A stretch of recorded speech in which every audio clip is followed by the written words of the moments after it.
Welcome back mga kaaldab. Ito na naman po ang inyong lingkod, si Mr. Destiny at magbibigay po tayo ng pinakamainit na update po ngayon sa social media.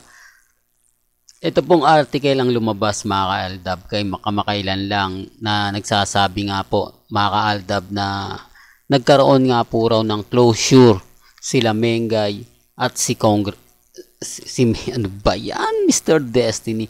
Si Mengay at si Alden Richards. Ito po daw ay naging pahayag sa interview sa YouTube channel ni Karen Davila, mga kaaldab. Medyo nakakadismaya lang po. Di po ba? Kasi kung titignan nyo naman po, may mga bagay-bagay na bakit ngayon kaya ito naglalabasan? Ano kayang, kumbaga, ibig nilang ipahiwatig? Sinasabi ko lang po yung totoo, mga kaaldab, ba? Para lang po sa kaalaman ng lahat. Ayan po, October 18, lumabas po ito mga kaaldab. Hindi masyado, kumbaga, alam nyo na nakakagulat lang po kasi tamang-tama po sa yung tipong ipinalalabas ang pelikula ni Alden Richards at ni Julia Montes.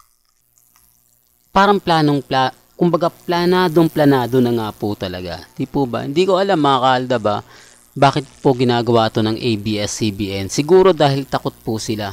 Siguro dahil sa gagawin nila, akala nila makakakuha sila ng simpatya at tuluyan na nga pong mawawala ang Aldab. Di po ba? Hindi natin sinasabi to para lang iklaro. Sabi ko nga po kasi parang yung eksakto, di po ba, tamang-tama yung timing na lumalabas nga po na sinasabing wala na nga po daw sila Mengay at si Alden Richards. Pero kung titignan nyo po yung post na kung saan nga po talaga mapapaisip ka dito mga kaaldab na 2018 na sinasabi nga pong some days are true but not that you gave through it all. Things will get better. Don't lose hope.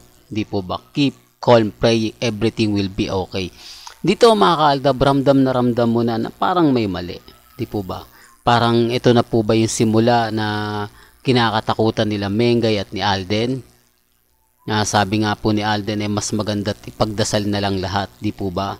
At sinabi ni Mengay na kumbaga habang nabubuhay may pag-asa.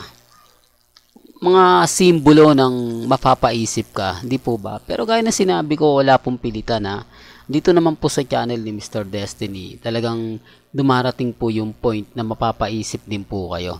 Bakit nga po ba dumarating yung mga ganitong bagay? Bakit nga po ba dumarating yung point na kailangan natin tong makita, kailangan natin tong iparamdam? Hindi po ba? Pero bago tayo magtuloy at bago natin pag-usapan nga po itong mga maiinit na bagay-bagay sa social media, kung bago ka lang sa channel na to, at isa kang true-blooded Aldab Nation na nagmamahal po kila Mengay at Isoy, tama po ang channel na pinuntahan mo kaya consider na po kitang bagong subscriber.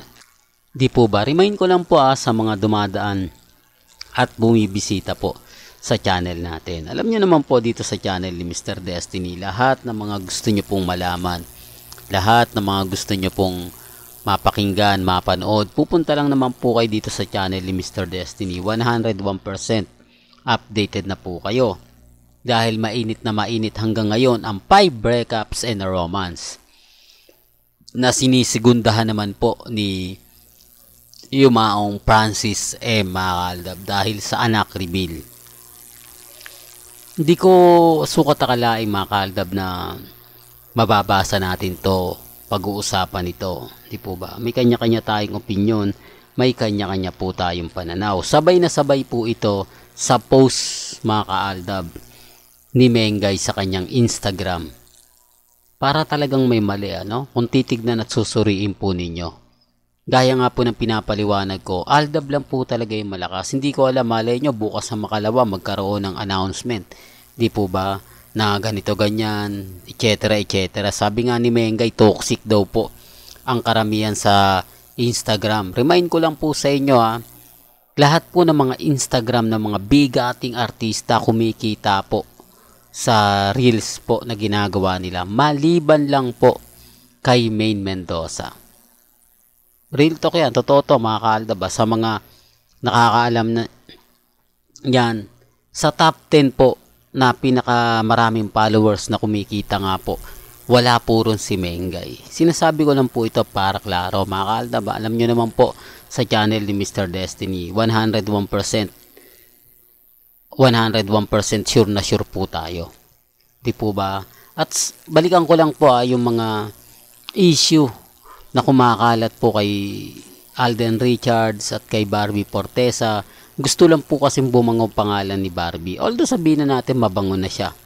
Di po ba? Iba po kasi talaga yung hatak. Iba po kasi yung dama. Kasi kung titignan niyo po yung mga video, di po ba? Talaga napakaraming nanonood, napakaraming tao, taliwas sa mga ginagawa dati nila Barbie Fortesa kapag nagkakaroon sila ng mall tour. Hindi siya ganun kainit. Hindi siya ganun ka dami. Di po ba? Nang katulad kay Alden. Although mas karamihan po ng kabataan sila po. Dahil sunod-sunod po ang teleserye ni Barbie Fortesa. Di po ba? Kaya walang awat. Ang gusto niya mas talagang makuha niya yung atensyon ng mga netizen. At isa nga po sa magiging stepping stone ni Barbie Fortesa si Alden Richards nga. Ulitin ko, sikat na po siya, pero kung talagang madidikit ka sa sikat na multi-award actor na si Alden Richards, iba ng usapan yon. Po ba? Gaya nga po ng sinabi ko dito po sa channel ni Mr. Destiny, 101%.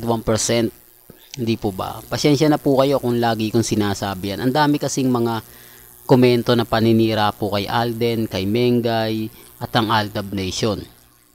Kumbaga manahimik na nga po raw tayo kasi masaya na ang buhay ni Mengay. Wala namang pong nanggugulo. Meron nga po bang nanggugulo kay Mengay at kay Congressman Spotted? Normal lang po kasi yung sinasabi ko na hinahanap po sila. Tinatanong po sila sa EAT kung kailan nga po ba siya muling magbabalik dahil sobrang nami-miss na nga po talaga ng mga followers niya, ng mga fans, si Maine Mendoza. Hindi po ba? O, anong masama ron mga kaaldab? Tapos tinatanong ko lang kung kailan ang uwi niya, bakit wala siyang update. Di po ba? Tama naman yung sinasabi ko Ang problema lang po, affected sila. Sasabihin agad nila, hayaan nyo na si Mengay kasi may asawa na. Ganyan talaga pag may asawa na. Medyo iba na yung mga ganito, iba na yung ganon. Di po ba? Halatang guilty po sila. Halatang hindi lang masagot yung tanong natin. Kaya po sila nagkakaganyan. Sinasabi ko lang po ito para po sa kaalaman ng lahat Lalo na nga po sa mga main fanatics sa Army. Well, hanggang dito na lang po yung updates natin Kaya kung gusto nyo pa po ng pinaka-latest at sariwang update, abay tutok lang po kayo dito sa channel ni Mr. Destiny para updated po kayo sa mga latest at sa mga bagong video po na ilalabas po natin maya-maya lang. Hanggang sa muli, salamat po sa panonood at pakikinig.